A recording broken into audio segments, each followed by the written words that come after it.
All right. So we didn't actually do any bell work today. We were able to talk about the large counts condition yesterday with the last little bit of class. So I'm going to skip through some of this stuff. We looked at this, and if you remember, the kind of the key takeaway for the large counts condition is that we need to have at least 10 successes and at least 10 failures. And if we have that, if we meet this criteria right here, where Q is the probability of failure, then we can use a normal model in order to model the to figure out the probability of success or failure, or the probability that the area, and I'm not talking right, the probability of certain number of successes or something like that. We can use a normal model. Okay, and that's the takeaway. We can consider it approximately normal if it meets that. All right, and we looked at some examples where now we can kind of work backwards, and if given a probability, how many samples do we need? How many events do we need in order to meet this condition? So we can work backwards from this. So we're just going to look at one sample from the back of the chapter. And kind of the first thing that I want to do with this is talk a little bit about, does it meet our two conditions? Now, in the end, we're going to solve this with binomial probability. But so the large counts doesn't matter. The large counts just says it's approximately normal. So we could do normal CDF. But I just want to check it for now. So first of all, does it meet the 10% condition, the 10% rule? And the 10% rule says that if you are drawing less than 10% of the population for your sample or for your this probability event, if you're drawing less than 10% of the population, you can use kind of the simpler mathematics of binomial probability rather than the more complex stuff that's required for other things. So it's close enough to the true probability. So right here, the situation is an airline overbooks by selling more tickets than there are seats. So there's a plane that holds 265 passengers, but they sold 275 tickets. So what's the probability that they're not going to have enough seats and someone gets bumped? Well, the number of people who bought tickets is 275. So that's really, if you want to think of it as the sample, does that sample exceed 10% of the population? So what's the population here?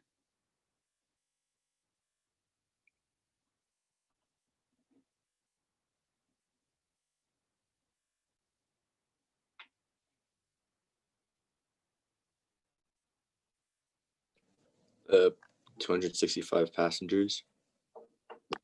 Yeah, and maybe the different way. Well, the different way of looking at it is if, like the overall population is anyone who could fly. So this is less than 10% of everyone who could from this city or from this area want to fly the plane.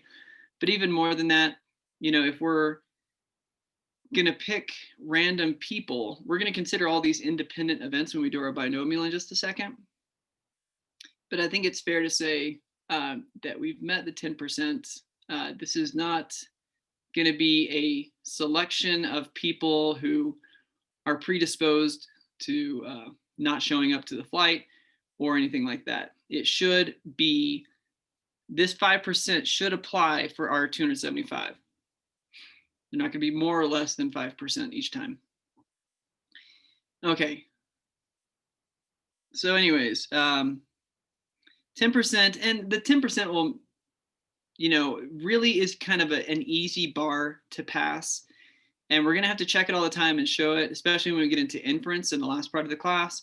But it's really not a difficult one to pass, though we will come back to that one later in the class. Okay, the other one, large counts.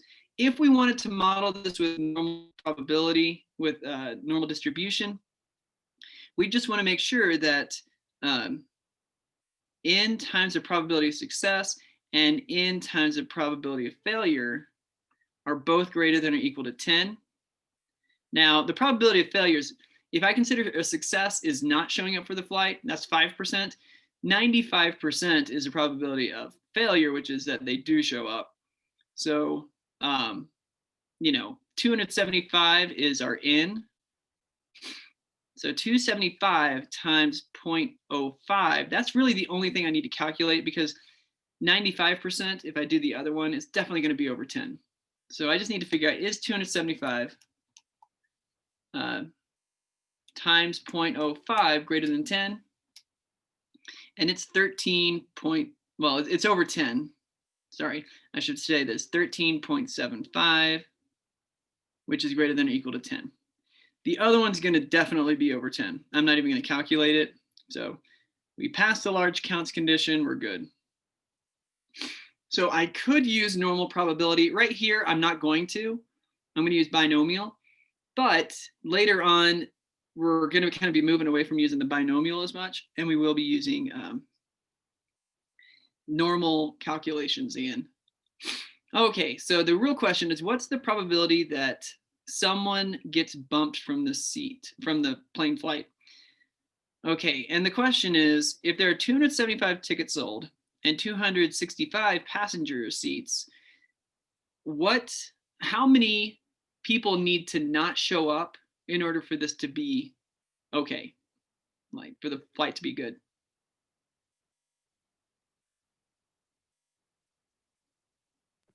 And 10. So if 10 or more passengers, I'll just say greater than or equal to 10, show up, then we're good. We're golden. So no problems. But they're saying, what's the probability that they don't have enough seats? So then that would mean less than 10. I'll just put less than or equal to 9. So if 9 or fewer don't show up, if that makes sense, then we're going to have a problem. So this is, you actually might consider this your success condition here, where you are going to get bumped. But anyways, that's what we're looking for. So now I can kind of think through this. It doesn't matter if none fail to show up, if all 275 are there, or 1, 2, 3, 4, 5, 6, 7, 8, or 9. If any of that, those numbers don't show up, then we run into problems. So what kind of calculation would this be? What function on your calculator?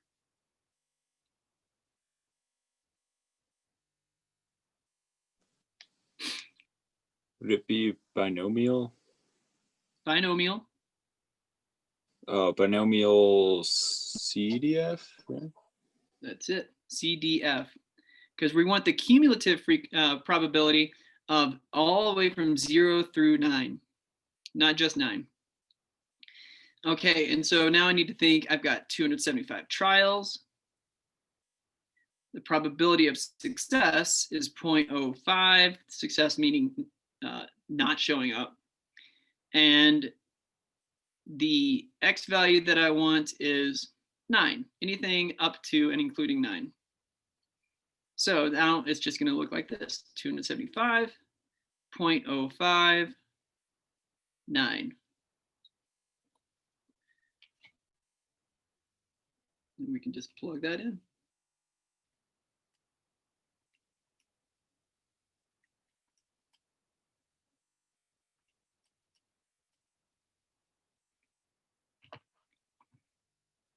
And to make this go a little fast today, I got 0.116 as my answer. So there's an 11.6% chance that they are going to have to bump someone from the flight. All right. So I will say that the 10% and the large counts condition will be stuff that we talk about later a lot more. For right now, it's not going to be that big of a deal for this particular test, but it's a good introduction. Okay, so here we are. Let's skip past that problem. So for the rest of class, what we're going to be doing is looking at problems that will be like the ones you see on your test tomorrow. And I'm planning on going through about 8 or 9 of these. I can't remember. In fact, I need to get something pulled up real quick. Just a second. Okay, so I'm going through, I don't know, about 8 or 9 of them. And then I've got an FRQ at the end, and we'll hopefully have time to get through all of it. If we have more time, we can come back to some of these I'm skipping. So the main takeaway for you guys is that there are some problems we are not going to go through that are in this presentation. I highly encourage you to, in your own time tonight, look through this presentation on the class page. I have the answer key there. So you can go through, you can try all the problems, and if you're not getting the correct answer, then you can come to class tomorrow and say, hey, on this particular problem, I kept getting an E and you said the answer was D. So then we can look through that, we can figure it out. So just another review possibility, and let's jump into it now. So I'm going to, it's worth looking at this one real quick because we haven't talked about this so much. I would feel like you should be able to handle this, even though we haven't talked about it, because I can't cover every type of question. So I would feel like you should be able to handle this problem, but we'll go through it. There's a cumulative probability distribution. We haven't seen this, but you can see that the cumulative probability says that anytime this random variable is less than or equal to this particular outcome right here, we might get that value. So this is kind of like your binomial CDF or some kind of a CDF function. So that's showing you the cumulative probability underneath all that. So instead, what we typically want and what we typically see is the probability of just the single event happening. So if all of these, so for 5, it says the probability that the random variable is less than or equal to 5 is 0, which means there's no possibility that 5 is your outcome. There's a 0 probability. So from here on, what we're doing is we're jumping down to the next one and saying, okay, what did we add? When we went from 5 to 6, what did we add? We added 0.2. So that means 6 has a 0.2 probability on its own. For the next one, we're adding 0.2 again. So 7 added 0.2 to the cumulative probability. 8 added 0.2 to the cumulative probability. And you can see this pattern is just continuing. Every single new number is adding 0.2 to the cumulative probability. And here's where we get to 100% because we've exhausted all outcomes and all possible outcomes, I should say. So now we've got only these as outcomes. And if we think about what this would look like as a histogram, this would be a uniform distribution. No matter which outcome it is between 6 and 10, you have the same probability. So the distribution is uniform. So I can rule out the first, not the first 4, the first 3 of those. And now the only question is, what is the mean going to equal? Remember, in a uniform distribution, it's all going to average out right to the middle. So the mean here is going to be 8. So your correct answer here is D. All right, and I am just going to zoom through some problems. So if any of these give you, there's some kind of point of confusion, you can maybe make note of that, stick around after class and we can talk about where the confusion was. I'm going to skip over this one. This one right here, they give us a probability distribution. This is from an archer, a college archery team. And this particular archer, Luke, has a 90% chance of hitting the inner ring of the target with a shot of an arrow. Okay, so he has a practice session where he shoots 5 arrows. The random variable X represents the number of times, the number of successes he has hitting in 5 attempts. And here's the probability distribution of that. What's the probability that the number of times Luke will hit the inner ring of the target out of the 5 attempts is less than the mean of X? So what this is a binomial setting. So, of course, we can check that. If we go through, we have a set number of trials. Of course, it's binary hit or miss. They're independent. We can assume that he's not, it doesn't matter what happened the time before. It doesn't change it. And he's got a 90% chance each time. So it's binomial, which means we have 2 ways of approaching this. My immediate way of approaching this, just personally, is I see these 2 lists and I'm thinking, ooh, that's expected value. When it's asking for the mean of X right here, I'm thinking expected value. And one way that you can do this, it doesn't take a lot of time, is you can create lists in your calculator with those outputs, or with those in the list, right? And then your probabilities. And so if that is where your mind goes, I would encourage you to do that. You'll find the expected value, and that's going to be the mean of X. Another thing to keep in mind, and in fact, I'll just cut you short if you're trying to put those lists in. But another thing to keep in mind is because this is binomial, we can just find the mean of a binomial setting of a binomial variable, which is going to be n times p. We've got five shots with a probability of 0.9, and 5 times 0.9 is going to be 4.5. So if you remember that, that'll make it go a little bit faster, though inputting the list isn't too bad. Anyways, if you've got this average, we can say that, you know, with lots of repeated trials, it's going to average to 4.5 inner rings hit. So the real question is, what's the probability that the number of times Luke will hit the inner ring of the target out of 5 is less than the mean? So really, what's the probability that we have less than 4.5 successes? So less than 4.5 successes means all of those. And again, we can approach this 2 different ways. We can just add up all these probabilities. We could do a binomial CDF.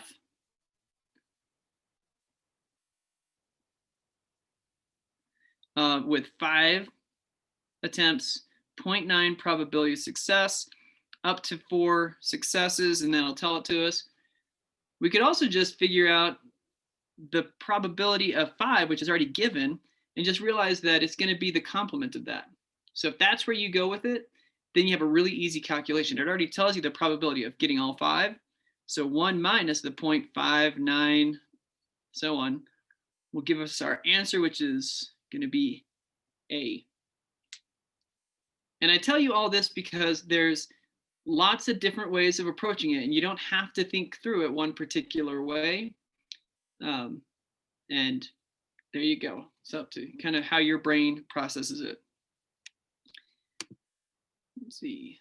I wanted to jump to this one right here. So we have a computer card game going on. Player is awarded 5 points for each card that's moved to a correct position, and penalized 10 points for each minute the game is played. And we have X represents the number of correct card placements, and Y equals the number of minutes. And now we want to figure out the expected value and standard deviation of points per game. So the first thing we want to do is we want to convert this into points. Now for X, which is the number of correct positions, you get 5 points each for that. So I want to rescale this by 5, which means if I'm rescaling, all I do is multiply by 5 for both of these. Okay, so when we do that, we can come up with a new mean and standard deviation over here, which we get 47.5, and the standard deviation would be 64.5. Okay. For Y, it is a loss of points, so it's technically a -10, but we're going to worry about that in a minute. So I'm going to say I need to rescale this for points, so I need to multiply everything by 10. This is pretty easy because just multiply by 10. It's going to be 54 and 11. Okay. So now I want to think about the points. I take the points that I earn, which is my X. So I'll just call this X still. So what I really want is my random variable X minus the random variable Y, where X and Y now represent the points that I earn and the points that I deduct. So I just subtract those to figure out what my average is going to be. So remember, the mean of this is just going to be the mean of x minus the mean of y, which is going to be 47.5 minus 60, or sorry, 54. And that's going to be negative 6.5. On average, we're going to end up with negative 6.5 points. So I can rule C, D, and E out. And there's a couple ways we could handle deciding if it's A or B. We'll just do the calculation. So now I've got these two, and I need to combine those. So the standard deviation for x minus y, remember, is going to be the square root of the variance of x plus the variance of y. And you're always adding even though it's minus. Okay. So if I do this, it's going to be the square root of 64.5 squared plus 11 squared.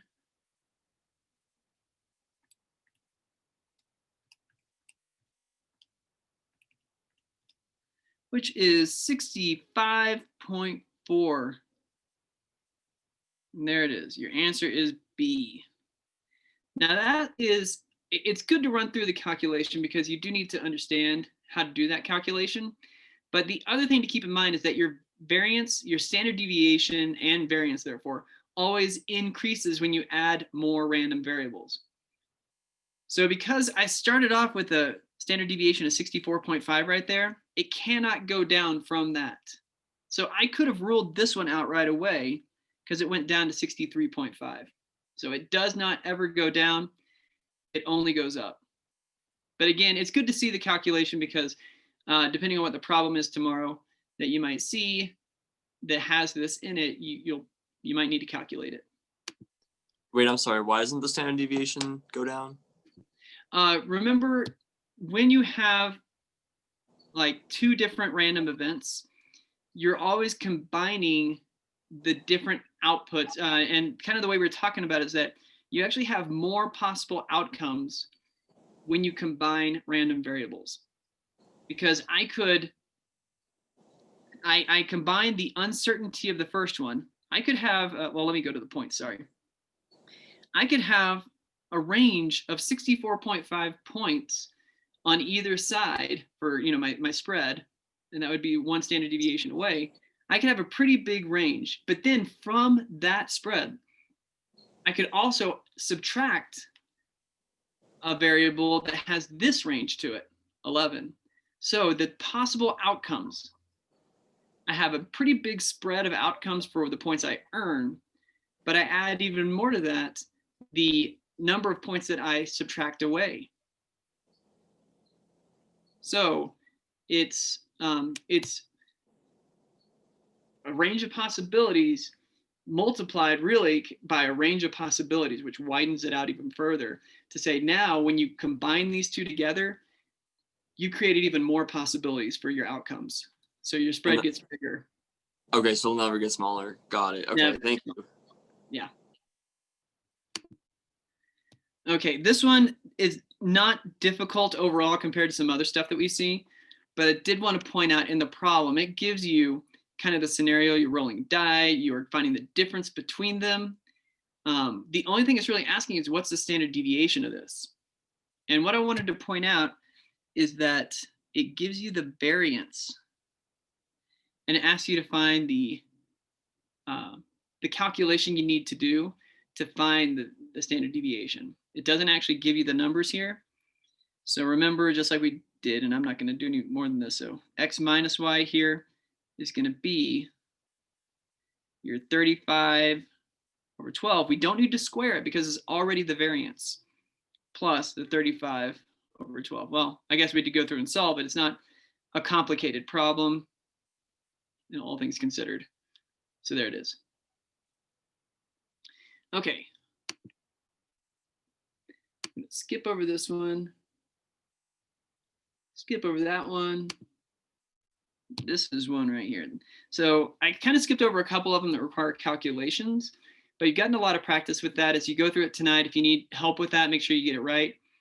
We can do those. But this is more of a conceptual one.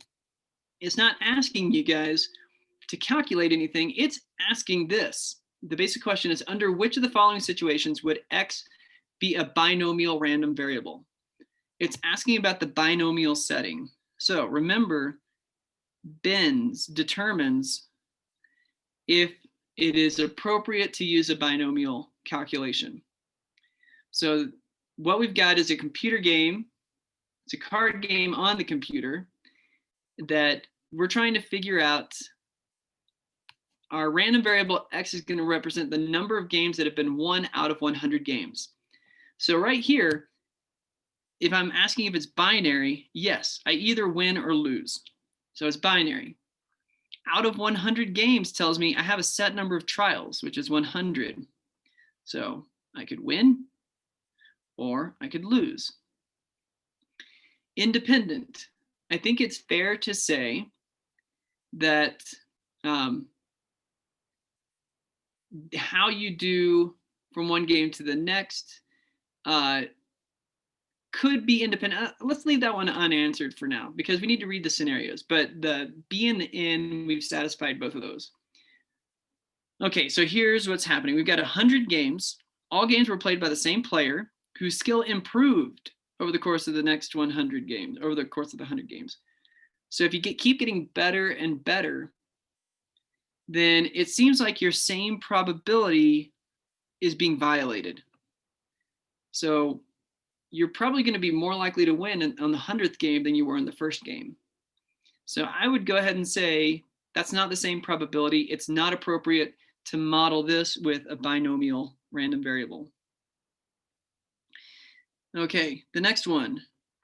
A group of 5 players of different skill levels were each allowed to play 20 games in a row. All right, again, different skill levels. We're looking for the same probability, which means it needs to be the same skill level the whole way through. And that's going to be kind of the theme of this. If the probability changes for any reason, then it's not going to be appropriate for binomial. So that one doesn't work. A group of players of different skill levels, there's that different skill levels again, were each allowed to play until they had lost 3 games, and this resulted in 100 games played. Okay, so they have some kind of a random geometric thing going in here with play until you lose 3, but anyways, it's different skill levels, so still it does not satisfy this condition for the same probability. 2 players of equal skill level, okay, we're onto something here, played 1 game a day for 50 days, and their skill level did not change. So it appears to me this one works. It satisfies all of those criteria. Last one, 2 players of different skill levels. Well, there it is again. Competed and blah, blah, blah. It's different skill levels. So it's not going to be the same probability for each trial. So the only legitimate answer is D. Okay.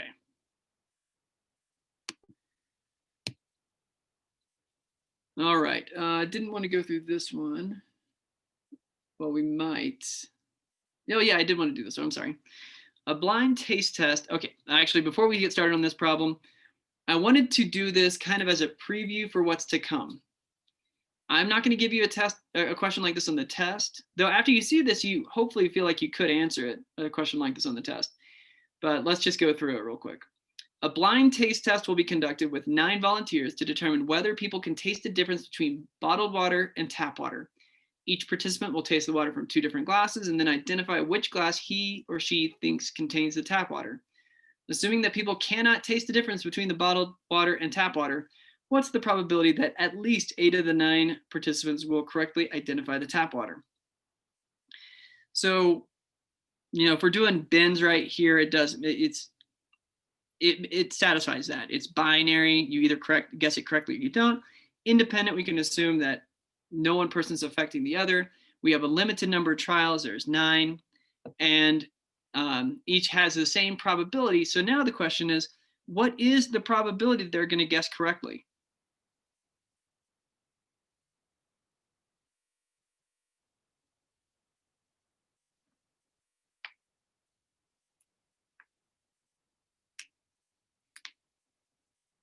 And here I want to highlight this right here, assuming that they cannot taste the difference between bottled water and tap water. It's essentially a random guess. So we're going to go ahead and say, if it's a random guess and there's two options, I'm going to guess right half the time. This is an assumption. It's not a known probability. It's an assumed probability. This is what we're going to go with. And you'll see this, like I said, this is a preview of stuff that will come up later. And so we're going to be doing stuff like this down the line. Okay, so what is the probability that at least 8 of the 9 participants will correctly identify the tap water? Assuming that it's a 50-50 shot, we now can set up, we have n number of trials, so 9. We want to find out the probability that our X value is 8 or higher, 8 or 9. So the way that I might kind of try and calculate this is, I know it's binomial, and I could do this 2 different ways. I could find the probability that I get exactly 8 successes, the probability that I get exactly 9, and then add those together. Or I could think, well, everything is not what we're looking for. All of them are bad outcomes, except for 8 and 9. So if I got out of 9 trials with a 0.5 probability, if I get the combined probability of everything up to 7, and then I got the complement of that, then that's accomplishing the same thing. So that's what I'm going to do here. Again, not the only way. I want to make sure it's clear. You could do binomial PDF twice and just add those numbers together. But now I've got 9 trials, 0.5 probability, up to 7. And the probability that I'm going to get 7 successes or less is 0.980, and it goes on from there. So that means the complement of that is 0.020.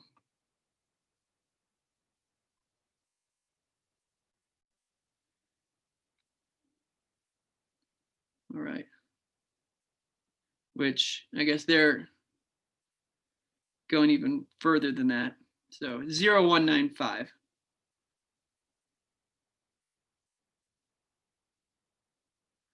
All right, I need to double, okay. So there we go. I think I need to double check my answer key on the online, because I think I saw that 0020 and I got confused by it. So it's a easy mistake to make, but make sure you're looking at it. That's 0.02% or 0.2% versus 2%. So this is one we want. Okay. You're not going to see a problem exactly like that or even close to that on the test, but you will have problems using binomial CDF. Next one right here, we've got, well, let's just read through it. 10% of all Dynamite Mint candies are orange and 45% of all Holiday Mint candies are orange.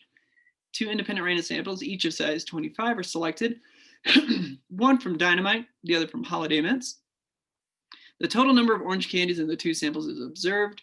What is the expected total number of orange candies and the standard deviation for the total number of orange candies, respectively, in the 2 samples? So we're going to be combining 2 random variables together.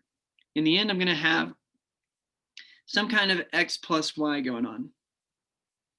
But I don't even know what these random variable parameters are just yet. So I want to figure that out. So I'm going to, first of all, find the mean, and I'm going to use D. I'm not going to use X and Y. So that's going to be the mean for our Dynamite Mints and the standard deviation for our Dynamite Mints. I'm also going to want the mean of Holiday Mints and the standard deviation of the Holiday Mints.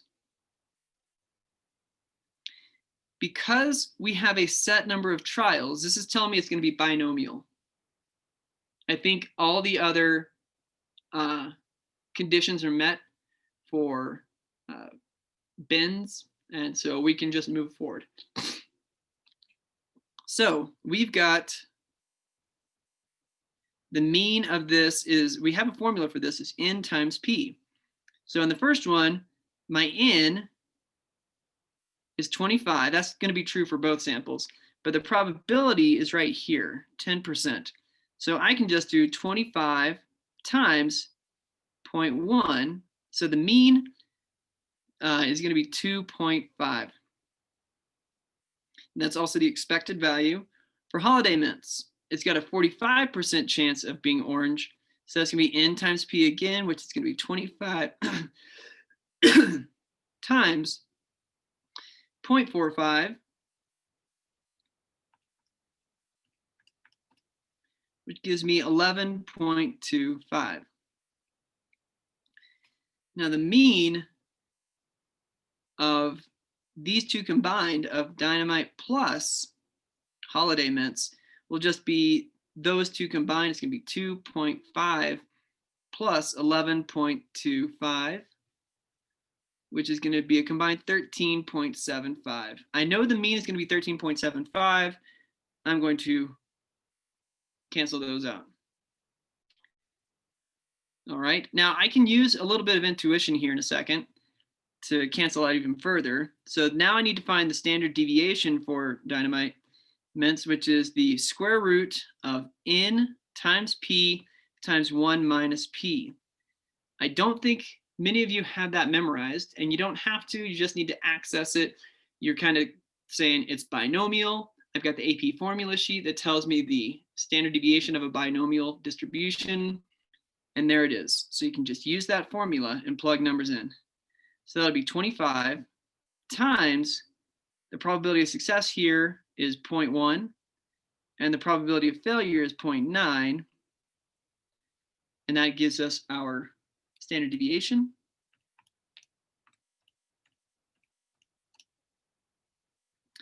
Which I got 1.5.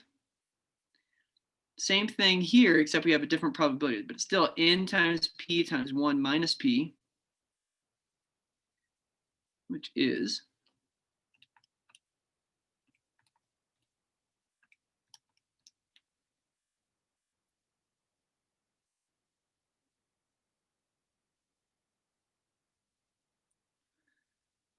I got, oops, forgot to do the square root of that. 2.487. All right, before I combine these, I know that it's going to have to be bigger than 2.487. So that can, if I come over here, I can see that this is 2.233. I know it has to be bigger than 2.487, so it's not that one. So now I can just kind of do the standard deviation calculation. So d plus h is going to be the square root of 1.5 squared plus 2.487 squared. That's the variance of each of my random variables, and that will give me the output, which is that number right there. It's going to be 2.905.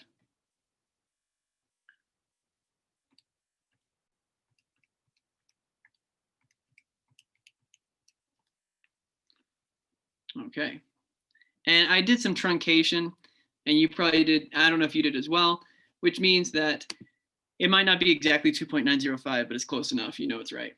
Okay, let's see.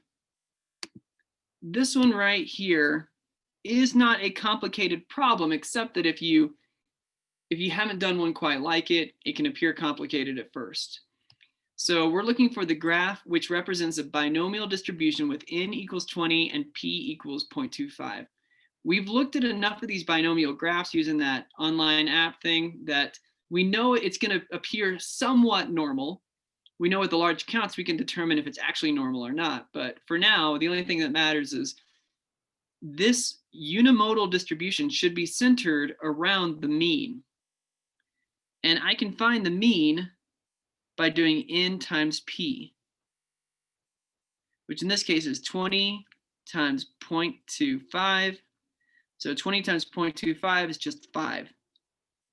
So now I want to find an approximate, or something that is unimodal that centers around 5. You could probably identify that one pretty quickly.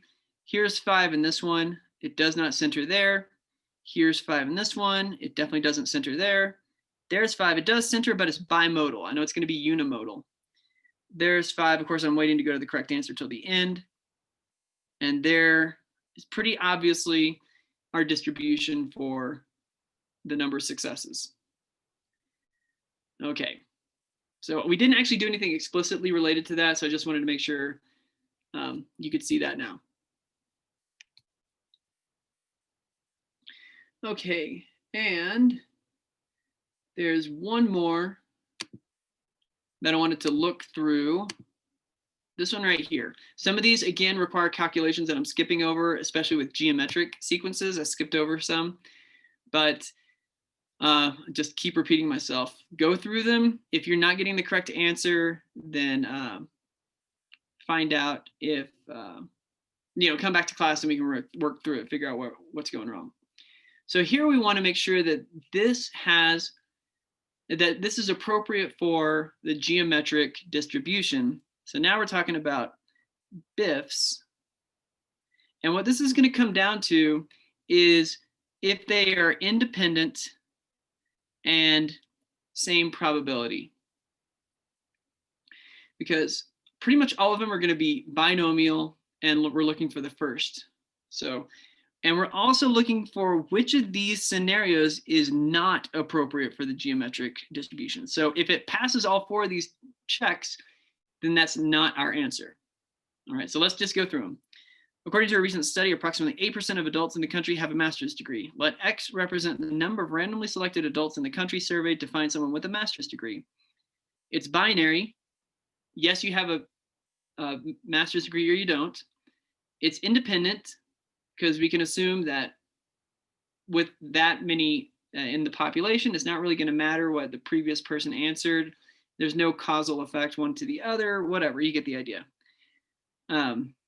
First, we're going to keep sampling until we finally find someone with a master's degree. So we're looking for the first right there. And then the same probability, even though technically it's changing, it meets the 10% rule. So there's no way the probability is that thrown off. So yes, it is gonna work. It meets all 4 criteria. So it's not A. Okay, suppose it's known that 5% of the light bulbs manufactured at a particular company are defective. Let X represent the number of randomly selected light bulbs that are expected to find one defective light bulb. It's defective or it's not, it's binary. It's independent. Certainly one doesn't have an impact on the other. The next is first. We're going until we find the first defective light bulb. And then is it the same probability each time? I think it's fair to say that overall, the probability will stay about 5% for every single light bulb. So, there is a possibility that it's, certain batches are bad and some of them are good, but let's say that one's appropriate. A particular basketball player is known to consistently make 90% of her free throws, and the outcomes of her free throw attempts are independent. Well, it tells me it's independent, so I'm just going to check that one off. Let X represent the number of attempted free throws to get one missed free throw. So we're looking for the first. It's the first missed free throw. You either make it or you miss it, which is binary. And it's the same probability each time. We can always assume there's a 90% probability going in. All right, so again, that one is not gonna be our bad one. Okay, in a bag of 30 different colored candies, about 20% are red. One candy will be selected at a time without replacement, and its color will be recorded. Let X represent the number of candies selected before red is selected. So this is where we run into some problems. I'll go ahead and tell you this is the answer. And the reason this one's the answer, if this was all good, then we could consider the probability. Okay, so it would be okay, how do I want to say this? The mean number that we might expect to pull from this bag is 1 over the probability, which is 1 over 0.2, which is 5. So we're going to need to pull, on average, 5 out of this bag until we find a red candy. But look at what's happening here. If we have to pull 5 out of the bag, and there's only 30 in the bag, we're pulling out over 10% of the population for this. So we have violated the 10% rule. And while yes, in some of these other examples, we're changing the probability technically, we're changing it negligibly. Here we're changing it quite a lot. We're going to say, you know, you have something out of 30 the very first time you pick, and then you're going to have something out of 29, and then something out of 28, then something out of 27, and if we have to go 5 times, something out of 26, and that probability is going to be pretty far different from if it was truly independent. So this does not meet our criteria. This would not be appropriate to use the geometric setting on. All right, and if you look at the last one, you could see that that one is appropriate to use geometric for. So if we had to justify that, would we use the reasoning that it's not independent, or that Right. it doesn't satisfy the success failure condition? It's not the success failure. It's the 10%. So Oh, and sorry, that's what I meant to say. yeah, the 10%. And really it's both. You'd say they're not independent, but and we don't have the same probability. In this case, they kind of tie together. So you'd want to kind of mention both. They're not independent. The probability is definitely dependent on what the previous one was. And I think the thing is, it's without replacement. If it had been with replacement, this might have been fine, you know. But anyways, yeah, it's really like it's the fact that it's a dependent probability more than anything else. Gotcha. Okay. Yeah. Okay. This last one right here, we've got a little bit of time. This has a cumulative relative frequency. If you notice, I cut a little bit of this graph out. It jumps from 31 to 35. There's more to it, but I didn't have space. And that's okay. What they're asking is, what calculation should we do to figure out the proportion of trees that are 12 to 16 inches in diameter? And remember, as we go from 4 to 5, whatever we add right here, this 0.011, that's the probability of 5. Okay, so we want to figure out from 12 to 16, right there, what that cumulative probability is. So how do we find it? Well, we have a cumulative probability of 0.726, and we want to subtract away, but we don't want to subtract away this 0.473. Instead, we want to subtract away this one, because if we subtract away the 0.473, we're not including that 0.152, looks like. That 0.152 that belongs to the 12, we're not factoring in. So I'd want to do 0.726 minus 0.325 in order to figure out that proportion of trees that falls between 12 and 16 inclusive.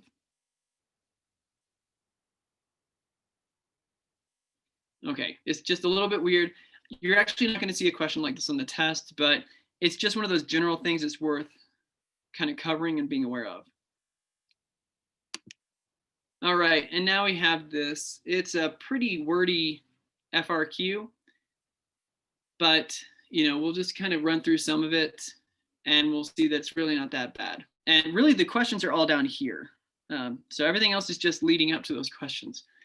All right, so we've got the spread of H6N2 bird flu virus in chickens.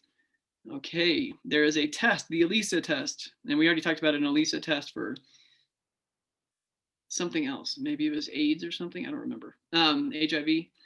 But anyways, okay.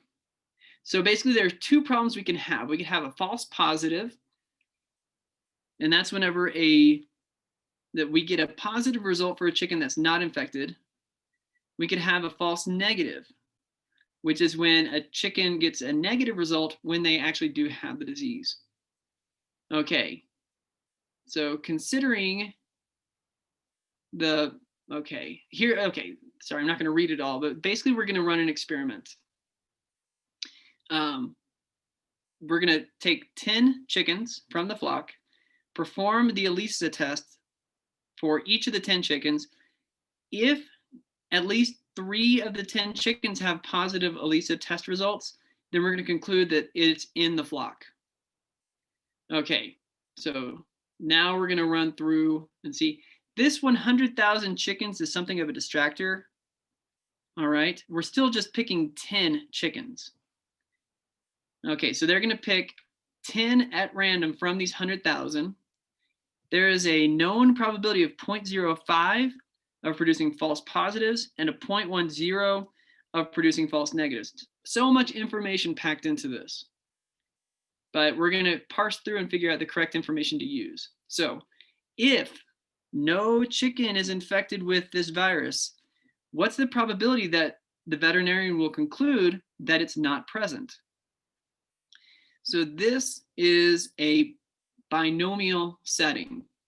We've got a set number, we've got a probability, and well, we need to figure out what our probability is. We're saying that there's no virus in this particular flock. So what's the probability of getting a false positive when there's no virus? Well, the probability of a false positive is 0.05. Remember, false positive is you get a positive result when you don't have the virus. And now we're going to conclude, what's the probability that the veterinarian will conclude that there is no H6N2? Okay, so now we want to figure out if it's 3 or more, if at least 3 of the 10 chickens have it, they're going to conclude that there is the virus. So that means as long as it's 0, 1, or 2, we're good. So my X value here will be 2, and I can just run a binomial CDF of 10 trials, 0.05, and then 2. And so if I do that,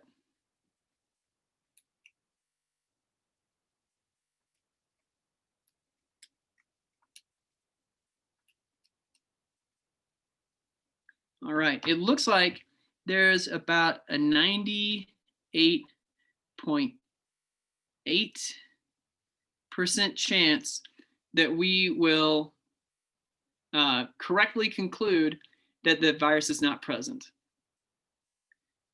Okay. So if no chicken in the flock is infected with the virus, now I'm jumping to the next one, what's the probability that the veterinarian will conclude that it's present? And this has to be the complement, right? So our life can be a lot easier. We don't have to recalculate it. I could just do, the same calculation, but 1 minus it, or I can just do 1 minus the 98.8%, which will tell me it's going to be 1.2% chance. Now I should add, you would need to include showing all your work. This is not showing all your work necessarily. You need to kind of write about your thought process. And I would want to see stuff like this, but you'd also need to explain your thinking, because just calculator speak like that is not sufficient. Okay. And the last, or not the last, but the next question is, if every chicken in the flock is infected with this virus, what's the probability that the veterinarian will conclude that it is present? So now we want to kind of shift this. We're looking to see, okay, still 10 trials. I'm going to do this work down here. Still 10 trials.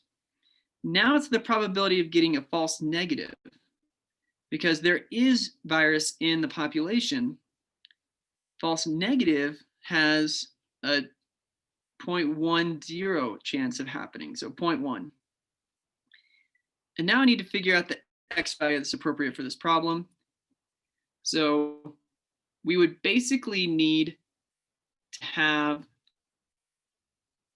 at most 2 chickens test positive. So maybe the easiest way of doing this is figuring out up to 2. So if 3 chickens test positive, then they're going to say, oh, there's virus here. So now it would be the binomial CDF of 10 trials with a 0.1 probability of a false negative up to 2. So I can have up to 2 false negatives, and we're still going to conclude that there's virus present. Wait, am I doing this right? No, I'm not. That would need a lot of false negatives. I'd need more than 2. I need a lot of false negatives. I'd need 7. Okay, sorry about this. I'm working through this for the first time. And so let's work on this X value again. So false negatives. If 8 chickens have a false negative, then that leaves 2 chickens without. And then of course, if 9 or 10 have false negatives, then we're good. So I need to have at least 8 false negatives.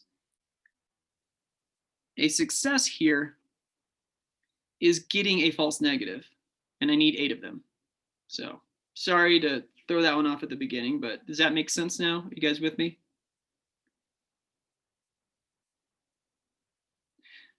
Oh, dang it. I'm confusing myself so much. This is being recorded, so everyone's going to get to watch this over again. I'm thinking of the problem wrong. And this is why it just pays to kind of stop and think through it. Okay. We want to conclude that it's present in the flock.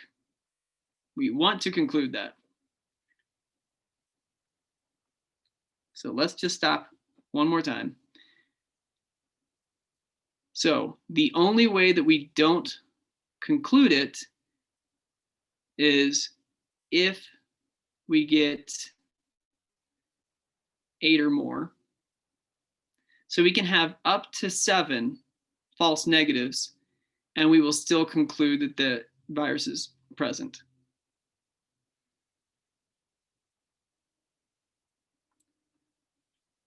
I believe that's what I'm looking for. And we can work together on this as a class. You can tell me if I'm thinking through this right. If there are 10 trials and I have 7 false negatives, I'm still going to have 3 positives, true positives, and they would conclude there's virus in the flock. So I can have up to 7 false negatives and still conclude that the virus is present. Do you guys agree with me on this?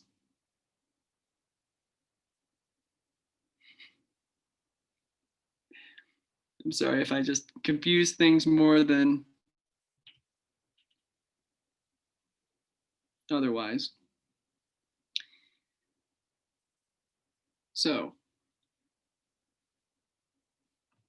let's just figure this out real quick.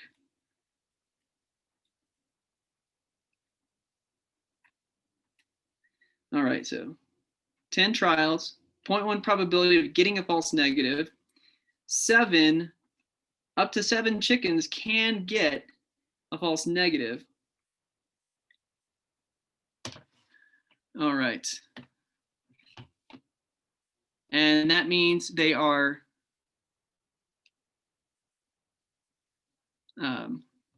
so I got a 0.999, and that 999 continues for a while. So there's a 99.9999 whatever. I went too far, but anyways, lots highly probable that if every chicken has the virus, you will get at least 3 positive test results. The only way you wouldn't get 3 is if you had more than 7.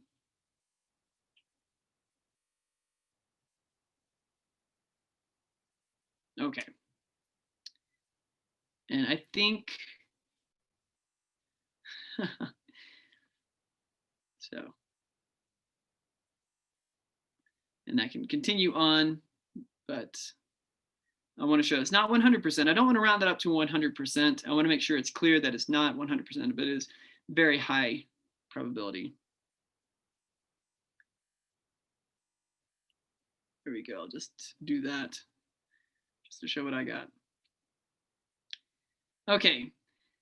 Now the next one will require, it appears, a tree diagram, and that one, I won't ask you anything like that on the test, but I encourage you to try that. I'm going to post the answers to this on the website. I don't have them up there right now.